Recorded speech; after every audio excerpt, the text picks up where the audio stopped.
Hello student, अगला पड़ाव हम लोगों का है और वो पड़ाव है अंतिम तीर्थकर महावीर स्वामी का, जिनके बारे में हम लोग उनका जीवन परिचय जानना चाहेंगे, उसको पढ़ेंगे, उसके बारे में आप लोगों को बताएंगे। तो पहले इनका जो जन्म है, माता पिता हैं, इनके बारे में थोड़ा जान लीजिए ताकि आगे हमको लेक्चर देने में आसानी रहेगी। देखिए, जन्म इनका हुआ था कुंडग्राम में, वैशाली के निकट एक जगह है कुंडग्राम।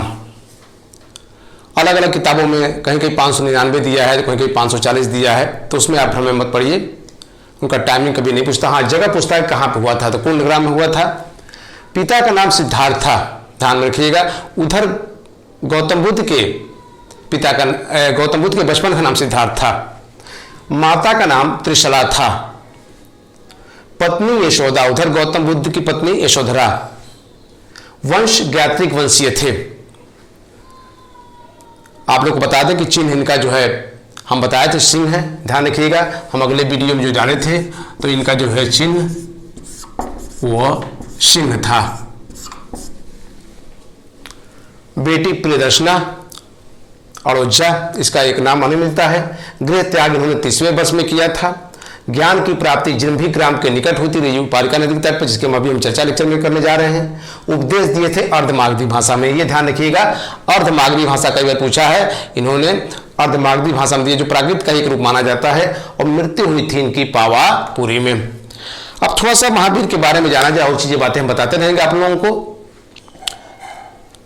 महावीर स्वामी के बारे में आपको बता दें कि इनका ये पहली बार एक ब्राह्मण था ऋषभ दत्त, उसकी पत्नी थी देवनंदा। देवनंदा के गर्भ में ये प्रवेश किए थे। चूंकि 23 जो तीर्थकर हुए सभी क्षत्रिय वर्ण के थे, इसलिए भगवान इंद्र ने इनके गर्भ को त्रिशला के गर्भ में डाल दिया, जो क्षत्राणी थी। इसलिए इसी कारण से इनका जन्म त्रिशला के गर्भ से हुआ और उनकी ये माता बनी। आपको ये भी बता दें कि महावीर स्वामी के बारे में कि इनको भी भविष्यवाणी किया था ऋषि मुनियों ने कि या तो ये बहुत बड़े सन्यासी बनेंगे या तो चक्रवर्ती सम्राट बनेंगे। आपको बता दें कि महावीर स्वामी ने ये कहा था कि मैं अपने माता पिता के जीवित रहते हुए संन्यास ग्रहण नहीं कर सकता। अब देखिए इनकी वाणी का कि एक तरह से संताप लग गया, इनकी जो वाणी थी वो सत्य निकल गई और इनके माता पिता का देहांत हो गया। जब इनके माता पिता का देहांत हो गया तो इनके बड़े भाई थे नंदीवर्धन। नंदीवर्धन से इन्होंने आदेश लेकर के 30वें वर्ष में घर को त्याग दिया। और घर त्यागने के बाद जो वस्त्र इन्होंने पहना था वह 13 महीनों तक वस्त्र इनके शरीर पर पड़ा रहा। और कहा जाता है कि स्वर्ण बालुका नदी के तट पर यह पहुंच करके, ध्यान रखिएगा, स्वर्ण बालुका नदी लिख दे रहे हैं, अगर आपको याद जो है करना है तो स्वर्ण बालुका नदी के तट पर इन्होंने अपने वस्त्र को त्याग दिया।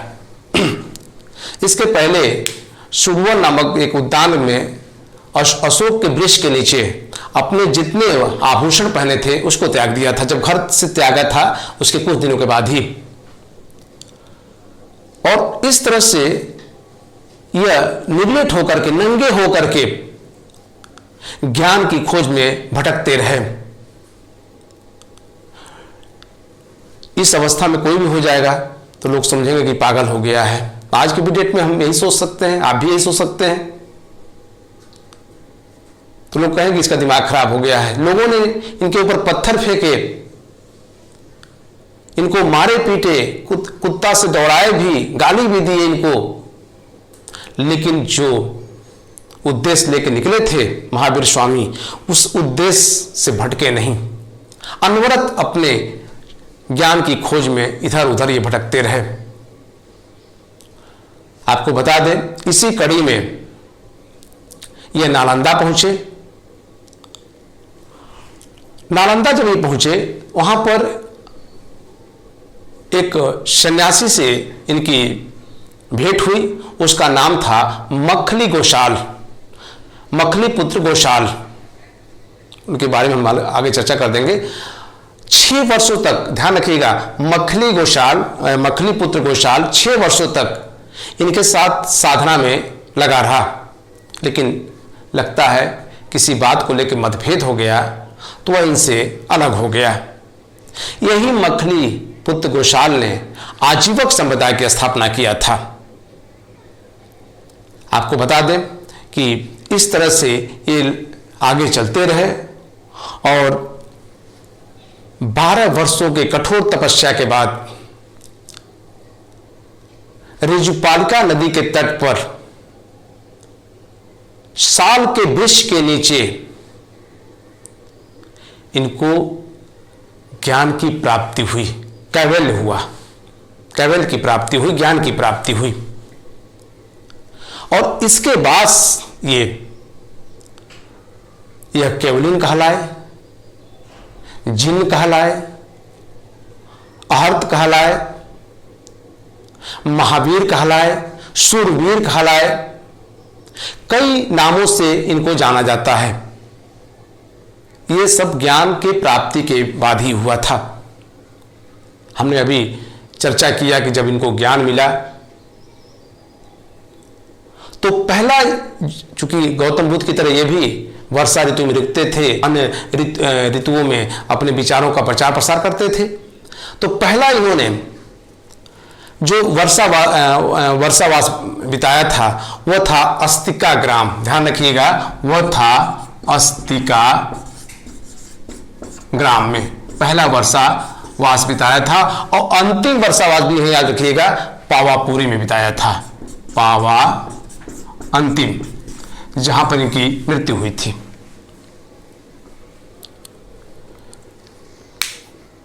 जो इनकी माता थी त्रिशला, कहते हैं कि ये लिच्छवी सरदार चेटक की बहन थी और चेटक ने बौद्ध धर्म के प्रचार के लिए बहुत काम किया था, बहुत उसका योगदान माना जाता है चेटक का। और इसीलिए मातृपक्ष से ये हर्यक वंश के शासक बिंबिसार अजातशत्रु के भी करीब थे। तो इस तरह से लिच्छवी के जो लोग थे, लिच्छवी के जो सरदार था, बहुत इनके विचारों का प्रसार किया। जैन धर्म को आगे बढ़ाने में इसका महत्वपूर्ण योगदान माना जाता है। तो इस तरह से ये कई नगरों में गए, चंपा गए, अंग गए, वश गए, तमाम नगरों में ये अपने विचारों का प्रचार प्रसार करते रहे।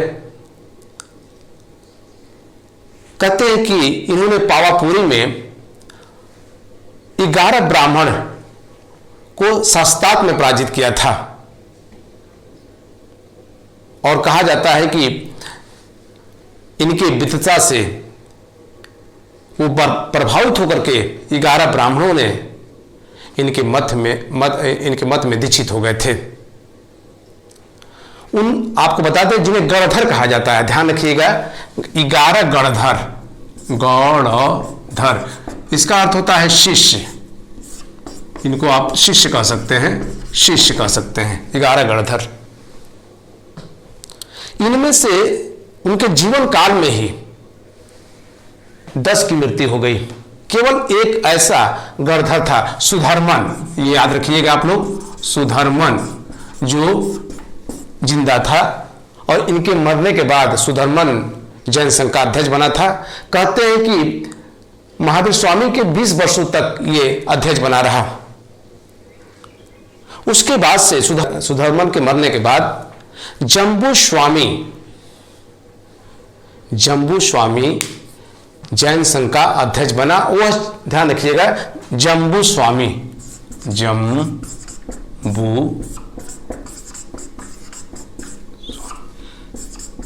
44 वर्षों तक यह जैन संघ का अध्यक्ष बना रहा।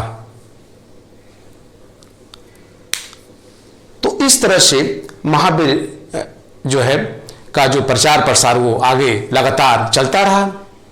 कहते हैं कि महावीर स्वामी अपने विचारों का प्रचार प्रसार करते हुए ये पावापुरी पहुंचे, जो राजगिरी के पास है।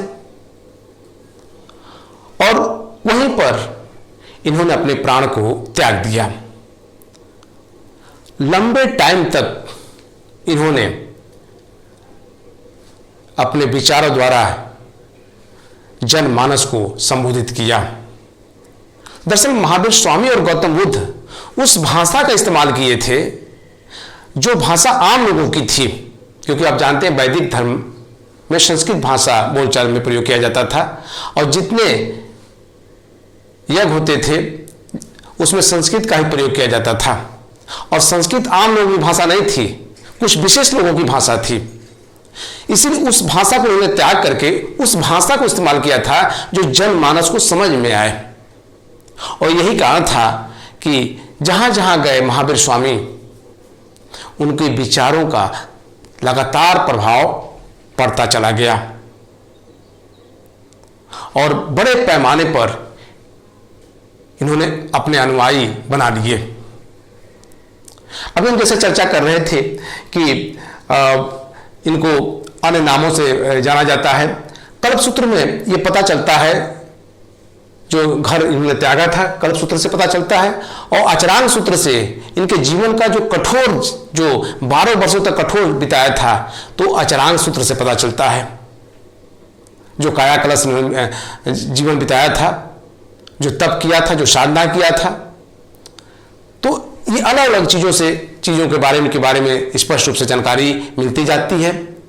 आपको बता दें कि इनके जब मृत्यु हो गई तो उसका आगे चल करके कैसे प्रसार हुआ, किन किन लोगों ने इसमें योगदान दिया, कैसे दिया, हम उनकी चर्चा अगले वीडियो में करेंगे। हम जो नए लोग देख रहे हैं वह उनसे मेरा निवेदन है कि वो लाइक करें, सब्सक्राइब कर लें, ताकि उनके पास वीडियो मेरा पहुंचता रहे और जब भी मैं कोई वीडियो डालूं तो तत्काल उनके पास पहुंच जाए। धन्यवाद।